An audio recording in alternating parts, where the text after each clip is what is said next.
Hello guys! Hello, this is for Cancer. Cancer, welcome dito sa aking channel, Kapalaran 888. Welcome guys. Alamin natin kung anong messages, vibration, gabay energy para sa lahat ng Cancer. Ang first card mo dito is Courage. Let me be open to courageously take the steps that are shown. So, this is courage. Kailangan mo daw, Cancer, ng lakas loob. Okay? You need to have confidence and strength, courage, yun ang kailangan mo.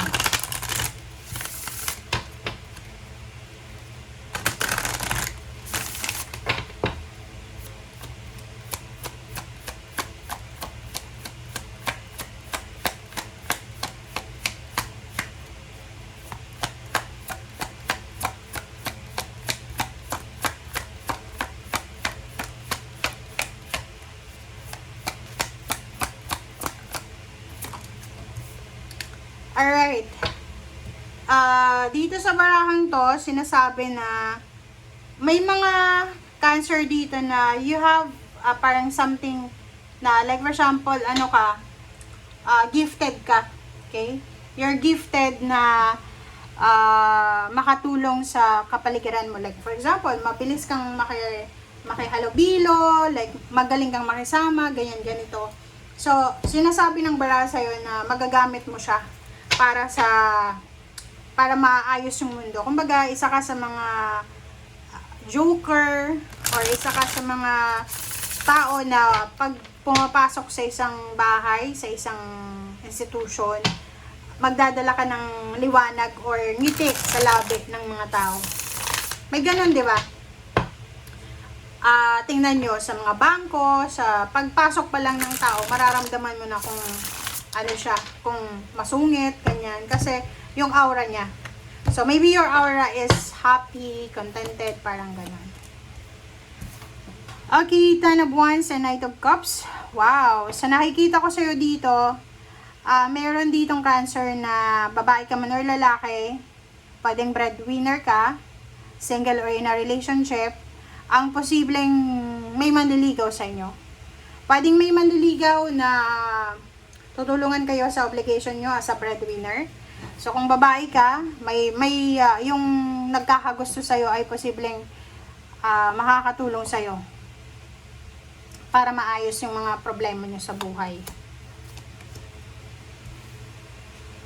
Okay, next is Seven of Cups and Six of Swords.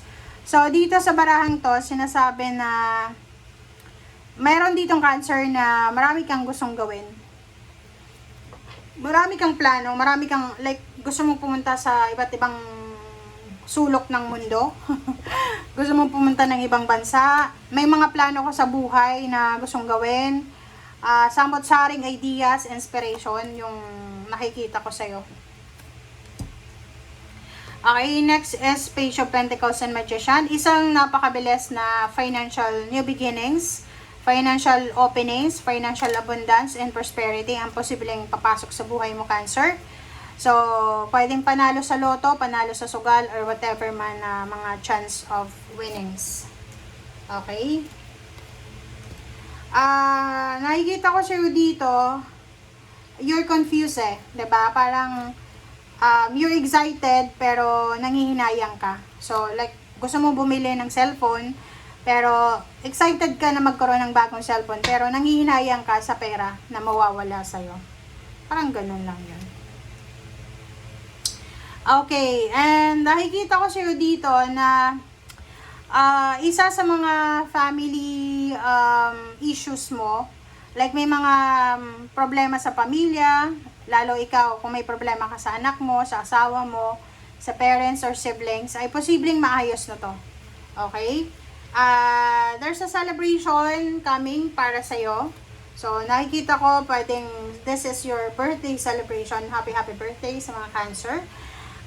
Nakikita ko rin dito yung opening of business. So, kung you're planning to launch a business, pwedeng yun. Pwedeng Thanksgiving party, opening party, despedida party, or kung ano man na klaseng party yan.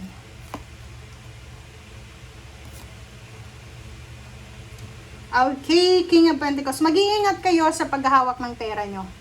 Okay? Kasi itong King of Pentacles na to, marami kang ideas kung paano kumita ng pera. But yung the devil is here, sinasabi ng baraha na mag-ingat tayo. Huwag tayong malulong sa sugal. Are you familiar sa mga sugal-sugal, ganyan? Online man or physical? Mag-iingat kayo. We're not encouraging na magsugal ha. Okay? Kasi sabi ng baraha dito, pag sumugal ka daw, hindi ka na makakaalis dyan. Tingnan mo yung mga sumusugal talaga sa casino, ganyan. Nakikita nyo, marami silang pera, pero hindi nyo ba tinanong kung magkano na yung natalo sa kanila? Okay, 7 of Wands, and yung sugal kasi guys is addiction din yan. Okay, hindi lang mga foreign liquids or whatever yung addiction. Yung sugal, sabong, lahat ng bisyo, sugal yan eh. Okay, 7 of Wands, Page of Wands. So, nakikita ko sa'yo dito na protectionan mo daw yung pera mo ngayon at sa mga susunod na araw. Okay? Lalo kung magkakaroon ka ng maraming pera, hindi ibig sabihin may pera ka na, you have freedom na sumugal, magbisyo. Sinasabi ng baraha sa'yo dito na in the near future, there's a parang reconciliation ng mga family na naghiwalay or nag-away-away, mag-asawa na magkaaway, mga ex, magbabalik sa pamilya. There's a celebration of peace and harmony. There's a wedding celebration, birthday celebration, housewarming, house blessing. May magbabalik sa'yo or ikaw yung magbabalik. Hindi ko alam kung saan ka magbabalik. Okay? Marami kang choices na posibleng pagpilian kung paano kumita ng pera. Ang sabi ng High Priestess, kailangan mo daw makinig sa iyong intuition kasi baka magkamali ka ng mga choice and options mo. Diba? Sabi ng The Stars and Three of Swords, para daw maiwasan natin, Cancer, yung sama ng loob, regrets. Kailangan, ngayon pa lang, okay, alam mo na sa buhay mo kung ano yung gusto mo. Kasi minsan, di ba, may mga tao na may edad na sila, nasa 60, 70 na, pero until now, hindi pa rin nila alam kung ano yung purpose nila dito sa mundo. Kung kaya, ano lang sila, chill lang. Hindi nila alam kung ano yung purpose nila dito. Sabi ng baraha sa'yo dito, if you have an opportunity daw na kumita ng malaking halagang pera in legal way, tanggapin mo siya. Sabi din ng baraha sa'yo, huwag tayong masyadong mag-expect para sa future. Kasi wala tayong wala tayong hawak. Kumbaga, wala tayong pinanghahawakan na ebidensya na magiging maganda ang future natin. Kasi kaya nga 'di ba, nagkakamali yung mga parents na sasabihin nila, etong mga anak ko, ang gagaling nito sa klase, sila yung magpapayaman sa akin. No. Hindi ibig sabihin matalino yung anak mo, masipag yung anak mo, mayayaman ka na, hindi. Walang ganon. And hindi naman kumbaga assurance na graduate siya ng kolehiyo, yayaman siya, 'di ba? May mga hindi nga nakatapos ng pag-aaral na sobrang yaman kasi magaling dumiskarte sa negosyo sa probinsya, di ba? Yun lang yun. Okay, thank you guys. Bye!